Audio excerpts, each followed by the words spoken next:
আমার স্কুলটাকে এই ষড়যন্ত্র থেকে রেহাই দেন, আর আমার যদি কোনো কিছু তদন্ত করার তাও করুক, কোনো সমস্যা নেই, কিন্তু আমি দুর্নীতির দায় নিয়ে মাথায় নিয়ে থাকতে চাই না।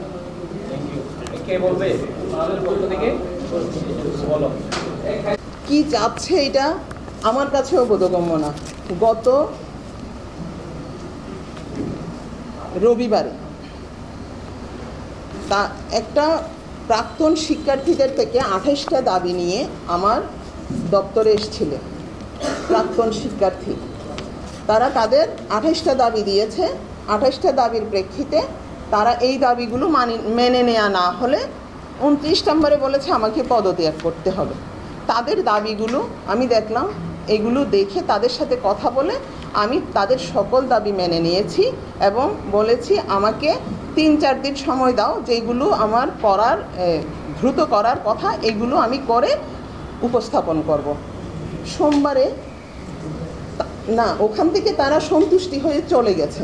ওখানে বলেছে আমরা ম্যাডামের কথায় খুব সন্তুষ্ট। তারা 42 জন ছিল সন্তুষ্ট এবং যিনি প্রধান ছিলেন উনি বলেছেন আমি এখান থেকে এই পেজটা আমি আপাতত বন্ধ করে দিব, এখন আর আমরা 15 দিন অবজারভেশনে থাকব। কি হচ্ছে, সোমবার দিন জন্মাষ্টমীর বন্ধ ছিল, মঙ্গলবারে তাদের থেকে একাংশ আবার ছুটে গিয়ে একটা মানববন্ধন করলো, এক দফা এক দাবি পদত্যাগ করতে হবে।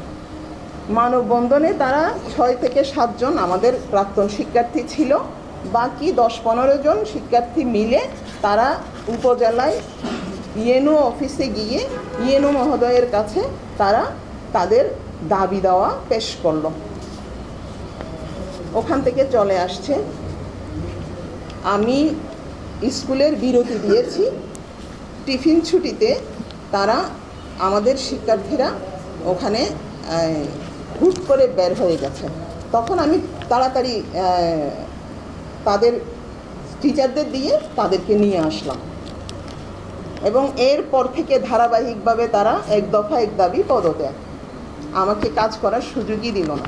আমি এটা আপনাদের দৃঢ় চিত্তে বলতে পারি, আমি যে দাবিগুলো তারা করছে, আমি এখান থেকে দুর্নীতি করেছি, এইটা করেছি, ওইটা করেছি, আমি এখানে তদন্ত প্রতিবেদন সংযুক্ত আছে, আপনারা দেখলে বুঝতে পারবেন। আমি কখনোই স্কুলের ফান্ড তসরুপ করিনি। যেই স্কুলের শিক্ষার্থী ছিল 600-এর নিচে, সেই স্কুলকে আমি শিক্ষার্থী প্রায় 1300-1400 শিক্ষার্থীতে নিয়ে গেলাম এবং শিক্ষার মান, যেখানে আমি দায়িত্ব নেওয়ার সময় 70 জন ছিল এসএসসি পরীক্ষার্থী এবং মান ছিল শিক্ষার হার ছিল, পাশের হার ছিল 71%।